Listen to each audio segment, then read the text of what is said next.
Derek Carr and the New Orleans Saints offense needed a bounce-back day on Saturday, and they got it. We got all of that and a little bit of lagniappe for you on today's episode of Locked On Saints. You are Locked On Saints, your daily New Orleans Saints podcast. Part of the Locked On Podcast Network, your team every day.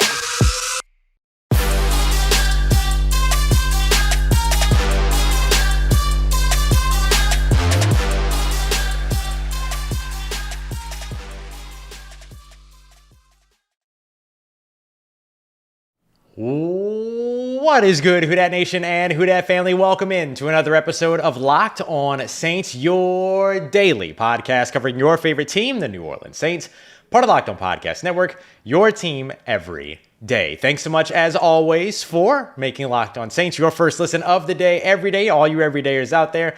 And of course, don't forget, you can always subscribe and follow for free on YouTube or wherever you get your podcasts so you never miss the latest episodes. And of course, if you want to keep the conversation going one-on-one with me and of course, partake in all of our exclusive film studies, Q&As, inside information, and much more, head over to joinsubtext.com/LockedOnSaints to join a community I would love for you to be a part of. As always, I'm your host, Ross Jackson, at Ross Jackson NOLA, wherever you are on your social media, your New Orleans Saints expert, credentialed member of the media. You can always find me as a senior writer and reporter over at Saints News Network, Sports Illustrated's Fan Nation site, covering the New Orleans Saints every Tuesday on the Locked On NFL podcast, and here with you every single Monday through Friday on Locked On Saints. Today's episode of Locked On Saints brought to you by our friends over at eBay Motors. The championship team is all about each player being the perfect fit, and eBay Motors thinks the same goes for your vehicle. So make sure that you check out eBay Motors today to find the perfect fit. Just look for that green check. Stay in the game with eBay Guaranteed Fit. ebaymotors.com. Let's ride. eBay Guarantee Fit available only to U.S. customers. Eligible items only. Exclusions apply. On today's episode of Locked On Saints, let's call the injury bug for the New Orleans Saints what it is. It's still concerning. We're going to get to that. We're also going to take a look at how the tight end showed up big yet again when we get to our plays of the day. We're going to have multiple on that one. But first, Derek Carr and the New Orleans Saints offense needed a big-time bounce-back game, or not game, but practice, and they got one. And it was really Derek Carr's bounce-back day that I think was most impressive. Actually, there were still some parts of the offense that I think needed a little bit of work. You saw some drops, some plays where the ball hit the ground where maybe it shouldn't have and it should have been a catch, things like that. But if you're looking at where it all starts and ends, which is the quarterback position, I think you saw a lot of good things from Derek Carr today. 6 of 6 when it came to 7-on-7s in the indoor facility. We watched them run those 7-on-7s in sort of a red zone fashion. Then they moved into 1-on-1s. We saw a couple of touchdowns there. But in those 7-on-7s in particular, Derek Carr was super, super impressive. Again, went 6 of 6 through 4 touchdowns during that time and during those drills, including a touchdown of Foster Moreau, who paid homage to Jimmy Graham, who's currently on the roster, and put down a big old dunk. So don't be surprised if you see Foster Moreau end up with a dunk during the New Orleans Saints season in here, because he already whipped that one out and had a whole bunch going on in terms of celebrations today. But I thought that Derek Carr had a really nice bounce back day, something that he really needed after a day to where, look, it was challenging, right? The defense did not make it easy on Derek Carr on Friday. He needed to be able to come back on Saturday and get it going, and I believe that he absolutely did.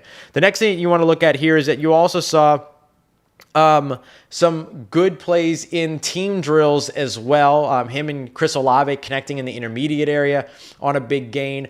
There was one that went to Michael Thomas that maybe came in just a little bit low, but you wanted to see their connection, and they got their connection going early, which we did get an opportunity to see.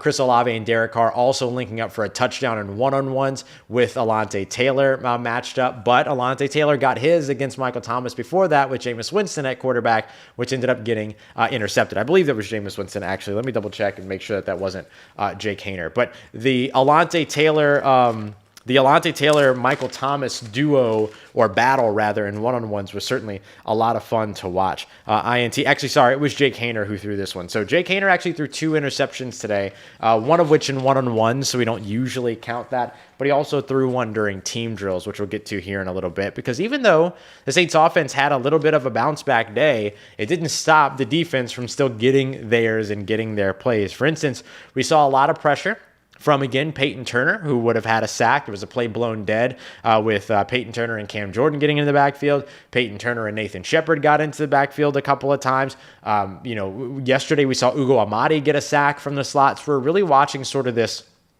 pass rush and this pressure package that the New Orleans Saints are putting together work and be of value. So even though Derek Carr had his nice bounce back day today, it didn't stop the New Orleans Saints defense from getting its plays in. Something that I wanted to highlight too that goes beyond the field when it comes to Derek Carr, and it was in the post-game presser when we were talking with Bradley Roby. Bradley Roby having a little bit of just had a conversation kind of with us about, I had asked, what about Derek Carr makes it challenging for a defense, similarly to what I had asked Tyrann Mathieu a few weeks ago. And just like Tyrann, he mentioned, he can extend plays. He's a little bit faster than maybe you expect he's going to be, things like that. But the other piece that he added on top of that I thought was really, really interesting was that he commented and complimented his pre-snap ability, his ability to be able to look at the defense, know where the pressure is coming from, make adjustments, call things out, all of that kind of stuff. And so I asked him, how do you then turn around and make things more challenging for Derek Carr in that case? And he talked about disguising, making sure that every play kind of looks the same up until the snap, and finding smaller ways to be able to disguise what it is that Derek Carr would usually identify. So how do you disguise it? So then he kind of went down this list of things that the defense would start to look at and say, okay, how do we disguise this? How do we disguise that? Even in his own talking about, like, maybe I'll, fake like I'm gonna rush the passer, and then at the snap turn out to make it look like I'm gonna go into coverage, but then get back into the pass rush and come and rush the passer from the slot. And I think things like that show you sort of the iron sharpens iron effect that a guy like Derek Carr has, is that because of the fact that he can point out and see what's going on in terms of the defense and all that, and make those changes and make those protection calls and call out, like, hey, here's the middle of the defense, identifying the mic, if you will, but also, hey, here's where the pressure is coming from, and kind of making those changes, making those adjustments and making those calls, that it then forces the defense to be better, because they have to disguise it better, they have to hide it better, they have to be more efficient with it, they have to be more effective with it. So I do think that that's really, really cool in terms of being able to sort of see how you kind of have both of these guys doing, or not both of these guys, but both sides of the football kind of making each other better, challenging each other in that way. So it's just a really, really neat and easy to sort of translate, easy to explain way of how the iron sharpens iron effects happens with the New Orleans Saints offense versus the New Orleans Saints defense, especially with Derek Carr at the helm. So big day for Derek Carr, big bounce back day for Derek Carr. Didn't get to see a lot of Michael Thomas, didn't get to see a lot of some of these other guys making bigger plays, because we saw some folks, kind of have lighter days, as well as, some injuries and things like that, which we're going to get to later, because the list of injuries, it's starting to get a little bit concerning. And I did a show a few weeks ago about this, kind of saying like, hey, this isn't great so far. And so far, there's not really a lot to change my mind about that. We're going to get to that here in a little bit. But first, I want to get to our plays of the day. And it's plural today, because between Lucas Krull and Foster Moreau, these guys just could not stop putting together the highlights. Let's get to that as we continue on with today's episode of Locked On Saints, part of Locked On Podcast Network, your team every day. And today's episode of Locked On Saints is brought to you by our friends over at Underdog Fantasy. It's August, which means that it is fantasy football season. Time to draft your teams and get it all put together. And if you're going to do that, Underdog Fantasy is a great place to do it and to get it all done, especially with their Best Ball Mania tournament, which is the largest fantasy football contest of all time. It's back and even bigger than ever, with over $15 million in awards and total prizes up for grabs, including an absurd $3 million for the winner. Last year, the winner actually drafted their team in July, so don't wait around. Visit UnderdogFantasy.com or find them in your app store to sign up with the promo code Locked On. That's all caps, all one word, LOCKEDON, and get your first deposit doubled up to $100 that way. It is Underdog Fantasy, promo code Locked On. Once again, it's UnderdogFantasy.com, or you can look at the app in the App Store, promo code Locked On.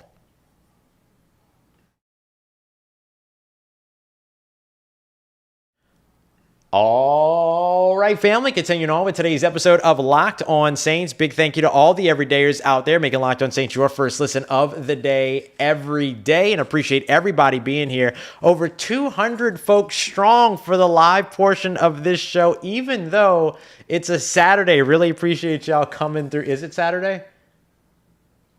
Yes, it's Saturday. Woo! Lord, let me tell you, man, every one of these days feels like it's running together because there's so much action at New Orleans Saints training camp. That's why we do these live episodes every single time that the Saints have practice, because I want to be able to give you the latest on what's going on. So let's get to that here and take a look at what's going on with our plays of the day. So I got a couple of these here. I'll be in New England. Don't worry about that. I'll be up there. I'll travel for all the games. All right, so what I want to look at here are the plays of the day. Okay, plays of the day for today, and I got 3 of them for you. Technically, I got 4 of them for you, but we're gonna stick with 3. We're gonna stick with 3. I'm gonna pull it back a little bit. I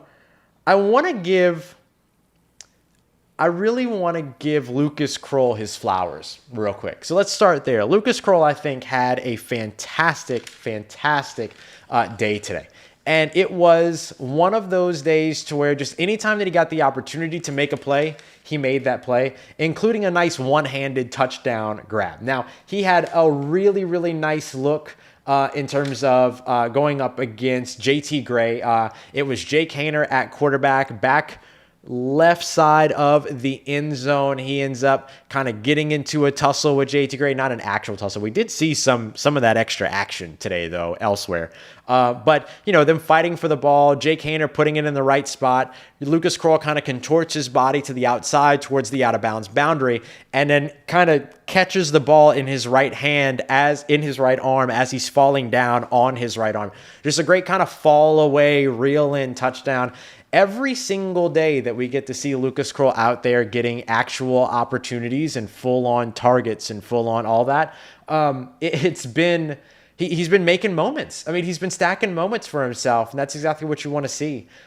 It's going to be I think Lucas Krull is going to make things a little bit challenging on Jimmy Graham. I mean, if Jimmy Graham is going to come in here and be the go-to pass-catching tight end, but Lucas Krull is having practice days like this, and then if he goes out during the preseason and balls out, do you keep 2 of those guys that are going to be your quintessential pass-catching guys, or do you keep one of them and then you bet on the upside of the guy that's a little bit younger and maybe a little bit of a better blocker, all that? It's going to be a tough decision for the Saints to make. It's going to be challenging for them to make the right decision or feel like they're making the right decision at tight end. But that's a good thing, right? You want to have so much talent that you feel bad about a guy not making the roster or whatever, or getting everybody on the roster, right? I mean, the Saints want to run a lot of those 2 tight end sets, so why not have multiple tight ends? You usually would keep 3 plus Taysom Hill. What if you keep 4 plus Taysom Hill and then give up that spot elsewhere? There's a lot of different ways for them to go about doing all that.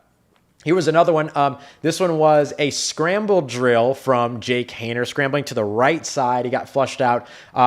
Forgive me, the vantage point wasn't ideal for taking all of these notes, so I couldn't see who flushed him out because we had the whole rest of the team kind of standing in between media and where the play was happening. But he scrambles out to the right, and then we saw him target number 87 over in the back of the end zone, and bam, another catch back there in the end zone for a second touchdown. And that was 2 plays in a row, by the way. The falling away catch with one hand and the scramble drill getting open for his quarterback. Those were literally back-to-back plays, so you love seeing that. The play right after that, I want to give some shine as well. This wasn't an offensive highlight. There's actually a defensive highlight. This is another one to where Jake Haener was scrambling a little bit, throws the ball into the end zone, kind of off platform a bit. Nick Anderson was in coverage with one of the tight ends. I think it was Jimmy Graham running across the back. But it was number 0, Ugo Amadi, that comes up with the interception. So now both Jake Haener and Jameis Winston have thrown interceptions during team drills. That means that Derek Carr is the only one that has not thrown an interception so far during camp. We'll see how much longer the New Orleans Saints defense allows that to last. Real quick, I want to pivot and just say to Stian, sorry if I'm pronouncing your name wrong, but he just gave a shout out all the way from Norway. It is a dream of mine to go to Norway. I'm going as soon as possible. Shout out to you. Thank you for joining the show. All right, so last play of the day here was a Jameis Winston touchdown to Foster Moreau. Foster Moreau in the right side of the end zone coming down with this catch. This really kind of compounded his day. He had the big, catch and dunk on the field goal post during the 7-on-7 red zone drills. Then he ends up turning back and being able to get his big touchdown later on as well. In the 7-on-7 drills, the touchdown that he caught came from Derek Carr, and that was the one where he dunked on the thing. And so I think that the goalpost. And then there's a whole bunch that he was able to do all throughout the day. But it was a really nice day for Lucas Krull, really nice day for Foster Moreau as well. And a nice day for Derek Carr. Derek Carr's 4 touchdowns when he threw those during the 7-on-7s with the Alvin Kamara on an angle route coming out of the backfield. He had another one go to the back of the end zone to Keith Kirkwood. He had another to Chris Olave on kind of this seam route that was kind of bending over the back. And then he had that that touchdown at 82, which is, of course, Foster Moreau. We saw another one, too, another big play two big plays from A.T. Perry, who spoke with us after practice as well. He had a touchdown with Adrian Fry in coverage. It was a jump ball in the back corner of the end zone. That was another Jake Haener toss. This was kind of my honorable mention when it came to plays. And then he also had another one over in the team drills, early on in team drills when they were still using kind of the whole field. It was wide open. I mean, he was all by himself on the right sideline, got the pass over to him. He delivered kind of a little playful fake stiff arm to Smoke Monday, but was able to get into the end zone on that one. Who knows? I think Smoke Monday probably would have made that stop and would have made that play, but still really good to see another nice day from A.T. Perry, who just keeps stacking these days. So good to see from him. So lots of different plays of the day, and not just offense. He had the Ugo Amadi interception and everything as well, but a really nice day of practice for the New Orleans Saints. So wonderful, wonderful stuff. All right, coming up next, let's get to the not so positive, because we don't want to just be positive here on the show when there's stuff that we shouldn't be ignoring. And I want to just be honest about what we're seeing in terms of the New Orleans Saints injuries, and how this isn't something that we should just look at and go, it'll be fine. This is the time to where these things kind of happen and whatever. This is concerning. Let's talk about why. We got that coming up for you as we continue on and wrap up today's episode of Locked On Saints, part of Locked On Podcast Network, your team every day.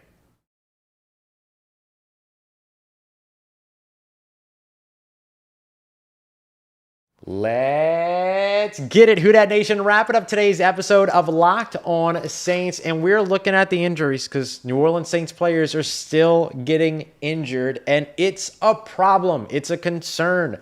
Let's look at the list of New Orleans Saints injuries so far throughout camp, shall we? Andrew Dowell, Trey Turner, both out for the season with injuries. Trey Turner out with a quad tear, Andrew Dowell out with an ACL, and they add to that list today with running back Eno Benjamin, reportedly, or not reportedly, Dennis Allen told us. And that's one thing I will say has been spectacular. Dennis Allen has been very transparent about what he thinks the injuries are, what the injuries turn out to be, doesn't make us ask questions about it. He just comes out and says, here's the information that you need on injuries, which we love. But Eno Benjamin, according to Dennis Allen, they fear that he has ruptured his Achilles, which would also be a season-ending injury. He would go to injured reserve with that and then go. So we've already seen 3 players, a linebacker, an offensive lineman, and a running back, all go down for the season within the first couple of weeks of training camp. Today was training camp day number 9.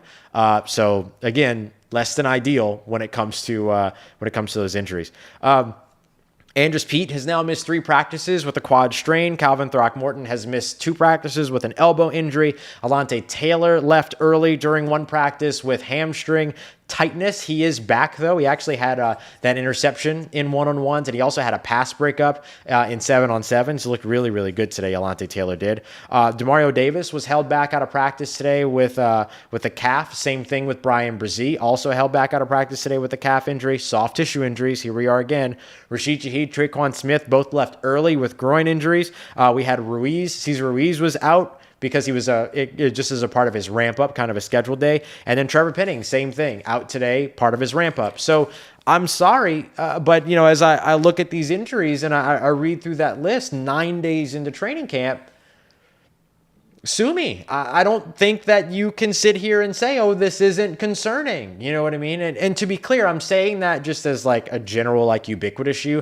There's not anybody out there that's trying to convince anyone else that hey, this isn't a problem and you shouldn't be worried about it. But I also don't want to sit here and like not talk about it or tell you that you should feel good about it. Like you should feel however you're willing to feel about it. If you feel like, hey, this is just part of training camp, which is true, especially this time during training camp. A lot of this stuff kind of happens, especially these smaller injuries. And so being cautious around them, pulling players from practice, holding players back out of practice, I get it. I 100% get that. But when you look at the list of players whose injuries have already cost them practices and have already cost them their season, I think it's also understandable to be concerned. And I don't think either one of those things is necessarily wrong. And I don't think that either one of those things is necessarily unwarranted. So either you have the trust and you think, okay, this is just part of the process, it'll all be all right. Or you're like me and you don't necessarily have the trust and you go, ooh, this ain't great. This ain't lining up too well. Either one, you're right, So I just wanted to highlight it, man, because I don't want to sugarcoat it. I don't want to do anything like that to make you feel like, oh, we're not getting honest coverage here. Yeah, you are. I'm concerned, and I've been concerned about the injury since before the season started. Then when Trey Turner went down, I got even more concerned. Then when Andrew Dowell went down, I got even more concerned. Now Benjamin's down, and I'm even more concerned. So I'm spiraling, but not in a way that is going to make me go unhinged, but certainly is in a way that I kind of go, I've got the magnifying glass. That's the biggest thing. I've got the magnifying glass, and that I'm putting everything under that magnifying glass. I'm putting everything under that microscope, and I'm going to be critical of that. I'm critical right now of the New Orleans Saints' ability or inability so far of what they've shown to be able to keep their players healthy. And I think that's a valid criticism. I think that is a very, very valid criticism. Couple of other news and notes for you as well as we wrap up today, just because we got a little bit extra time here. I want to mention that Blake Grupe was the go-to field goal kicker today. Oh, real quick, sorry, this is a great question. Tedrick Covington, are you concerned about the O-line? Yeah, I am. I'm concerned about the O-line because of the injuries. I'm not concerned about the O-line because the defensive line is getting pressure, though. And the reason for that is because the injuries and the sort of like, players being sat and, getting guys like Landon Young into the starting lineup playing left guard instead of playing left tackle or right tackle, which are his positions. Those things probably contribute a little bit, but I do want to give the defense their flowers because training camp is usually not a time where you see the defensive line thrive. So I want to give them their flowers. So I don't know how to explain this, but I feel very good about where the defensive line is, but I'm not super concerned about the Saints offensive line's ability to go up against other defensive lines in the NFL. Not too terribly concerned about that at all. But I am concerned about the offensive line in terms of their health. Calvin Throckmorton, Cesar Ruiz is still recovering. Trevor Penning's still recovering. Seeing this now, of course, what happened with Trey Turner, all that. So that's kind of where I am with it. I don't know if that's walking the line a little bit too much. It's not something I would hit the panic button over, but I'm like, I'm not great. And I see people saying stuff about the turf too. Remember, the Saints practice outdoors. Now, the Benjamin was indoors. The Benjamin one was indoors. But the other ones that we've seen so far, if I recall correctly, have happened outside, which is on natural grass. So we can't just blame it on the turf either. We really can't. All right, let's look at a couple of other pieces here. Blake Grupe was the field goal kicker today, went 6 of 7, had a miss on I'm not sure what the distance was on it, but just barely, he just barely hit. And he had been kind of like teasing at it all day, really close to that left upright, had a couple of those go through, but one of them didn't, kind of doinked off, but still a pretty good day, including up to 52 yards. So the thing about Blake Grupe that I've noticed is that like when he hits him, he hits him. I mean, he's got the leg for it for sure, but his field goals that are good are usually right down the middle. More times than not, right down the middle. So really nice to see that, especially after, Will Lutz just missed a few kicks the other day. Again, like John Hendricks and I have been saying it for a couple of months over at Saints News Network, the specialist competition is a legitimate competition. It's not just for show. It's not just to try to make Will Lutz and Blake Gillikin better. If Blake Grupe or Lou Hedley show that they're better than these guys, they could win this competition. So like, don't sleep on them. Don't sleep on them. I still think Will Lutz as well as Blake Gillikin have, a gap that these guys would have to close, but it would be very impressive if they did close it, and that won't be that won't be ignored. I got a Jordan Howden highlight for you. I thought that he did a great job as a gunner in special teams reps. He played over 500 special teams reps during his college career over with the Minnesota Golden Gophers of the expanding Big Ten. How exciting is that? And so it was great to kind of see him show up in that way. We also saw Isaiah Foskey getting a little bit more involved in special teams. He was a part of the blocking scheme for the punt group. And so there was a lot of good stuff for those young guys getting more and more involved. And then the last note that I have for you is that Kendre Miller also went down for a second. So I just want to clarify this in case you see it somewhere, but then don't see what ended up happening. So Cam Jordan blew up a run at one point, and these guys will continue to play through the whistle, quote unquote, and stuff like that. And he ended up getting dropped to the ground. When he got dropped to the ground, his jaw locked up. And so he had like a TMJ situation, like a lockjaw situation. And so he just like stayed on the ground and just like waited for training staff to come to him to help him out. They helped him out. I guess everything was okay. They got him up. They got him off the field. And he eventually returned later on during the outdoor periods. Well, both of these, the exit and return, were both during the outdoor periods. But what a weird situation. Like, man, that's got to be scary. Like, especially, I don't know if that was the first time that Kendre had ever experienced that, or if that's just been a part of his life throughout, playing football and things like that. But what a just uniquely obtuse thing to just randomly happen during the what do you call it? During the practice today. So what a weird thing. So that, I just wanted to clarify that just in case you ended up seeing like half the story, right? Somewhere where it's like, hey, Kendre Miller had to leave. I wanted you to have the full story behind all of it. So, man, I think this is, look, I know I'm concerned about the injuries. I know that there were some drop passes today, but there's still really a lot to feel good about with this New Orleans Saints offense. I'll tell you one more thing too, real quick. I'm going to end up going over time if I do this, but I'm going to tell you anyway. The Saints are using a lot of misdirection. They'll do a lot of things to where maybe there's a running back on the left hip of a quarterback, and they'll snap the ball, and then they'll fake the run going to the left, only to then turn around and pitch it to a receiver that's doing an end around from left to right. And so you're seeing a lot of that eye candy in this New Orleans Saints offense, motion, misdirection, all these other things. That's really important. That's really important. That's a really important step forward for what the New Orleans Saints offense has been so far, or was last year, and how it can be going into 2023. So I just wanted to share that with you because I think that's a really, really good piece of information to keep with you as you're getting excited about this New Orleans Saints offense.